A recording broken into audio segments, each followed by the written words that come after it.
got a couple guys requested, can you do a video through the different steps of making a custom unusual holster? Well, here's one here. This is the Fnx Tactical TLR1HL outside the waistband. This is FDE, which I use Coyote Brown. I don't like FDE. I think it's an ugly color. So Coyote Brown's a shade darker. It looks so much better. Draw hand. There's your belt loop size. Red dot cut. Yeah, he wants a red dot cut. Can't. He wants an FBI. Can't.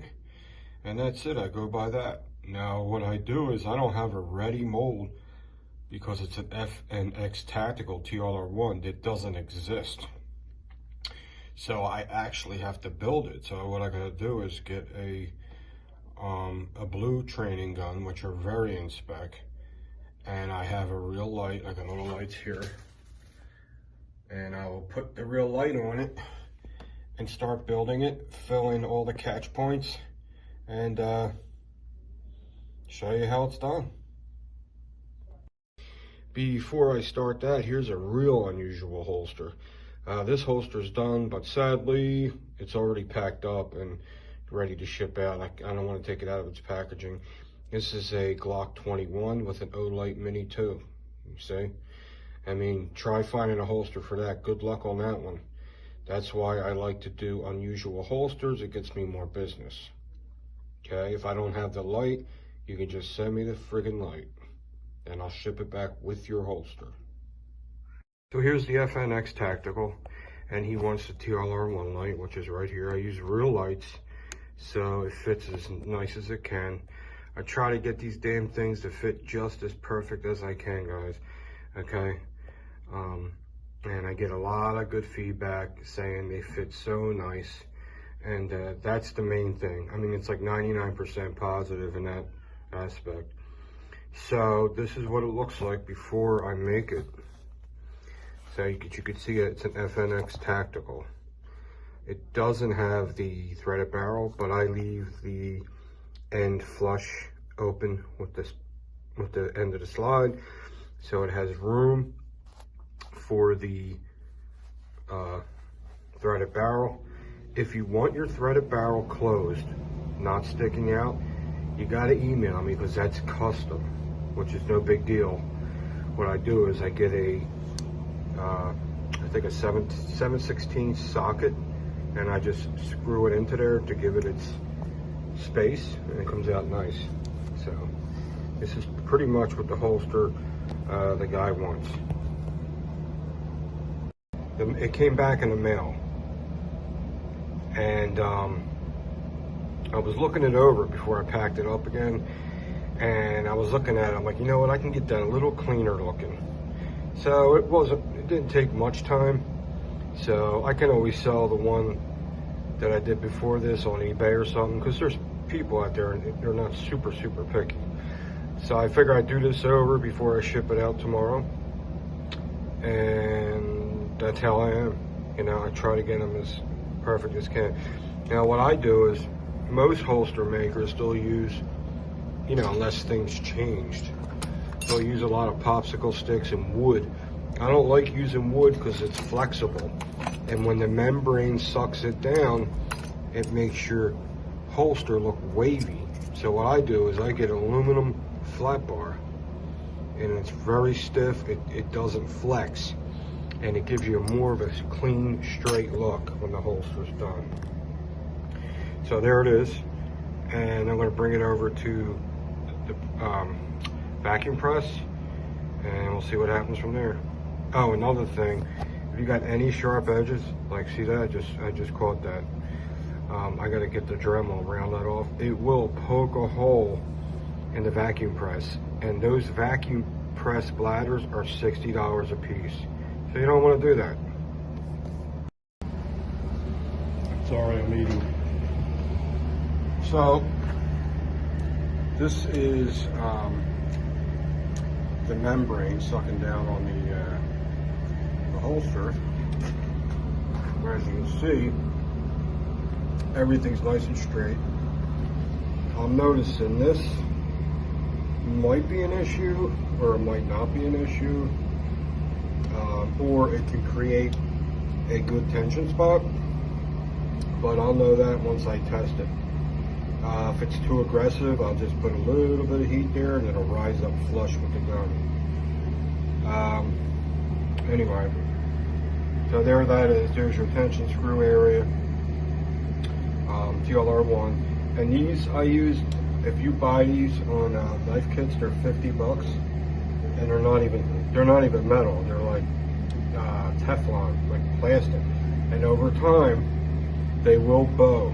So I went to a machinist and I had him duplicate them in aluminum, and you will see so much cleaner. Man, it was very expensive to get that done, like way more than I thought, but I just said just do it.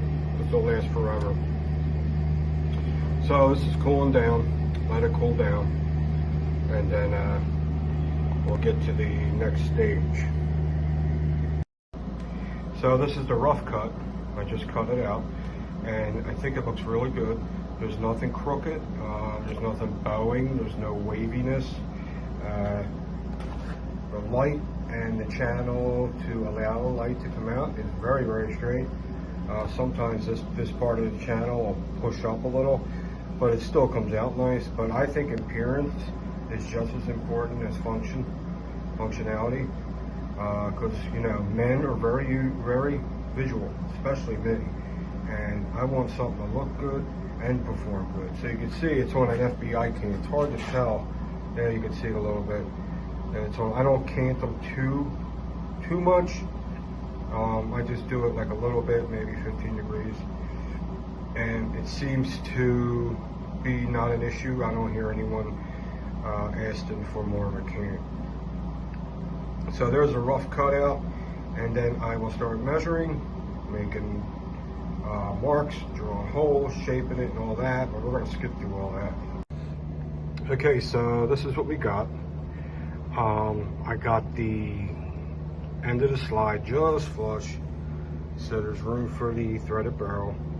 All the holes are nice and straight. Everything's laid out with layout chalk. I used to work at a steel industry, and they taught me a lot how to lay things out and stuff, so it's coming out handy doing this stuff. There's the other side. So like I said, this is the rough cut. Now what I'm going to do next is, the first thing I'm going to do is put the tension screw in, so I don't have to squeeze it down and try to get the rubber spacer in there with my finger.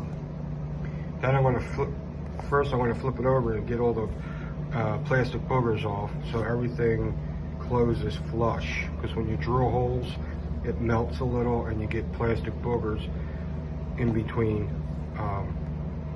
the coyote brown and the black kydex. So you're going to take it apart and get them off of there. There's your plenty room for the red dot cut, plenty of room for the threaded barrel. If you like, guys, if you like to, I usually keep it closed, but if you like this to be cut out and you can see your light lens, I can do that too. It's pretty good. It's good to have a little gaps or some kind of hole in the bottom of your holsters. Dirt falls through it. If you get a casing that reflects and goes in your holster, it'll fall out most of the time out of here, or of course out of there. So next stage coming up. Wasn't too bad. I'm really happy with it. Everything to me has to be super straight. All the edges need to be buffed, sanded, and smooth, because your sweat guard might touch your skin if you don't wear a secondary shirt. You know what I mean? You don't want to poke in and jabbing people. Plenty of room for the threaded barrel.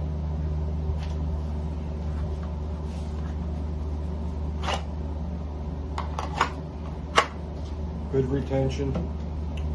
Now, a light holster, glide in and out, just like that. So as it goes in, it gets a little tighter, because the hold is around the light, the sides of the light. Okay. Now it's going to hit the light, and you might see a little rub, but it's not hard enough of a rub to mess the finishing. Okay. If you want it tighter, all you got to do is tighten that up. You can make it much, much tighter. So there it is. Hope you guys liked it. Hope it's what you wanted to see. This will be shipped out tomorrow morning. I think he knows who he is. All right, guys. Have a good one.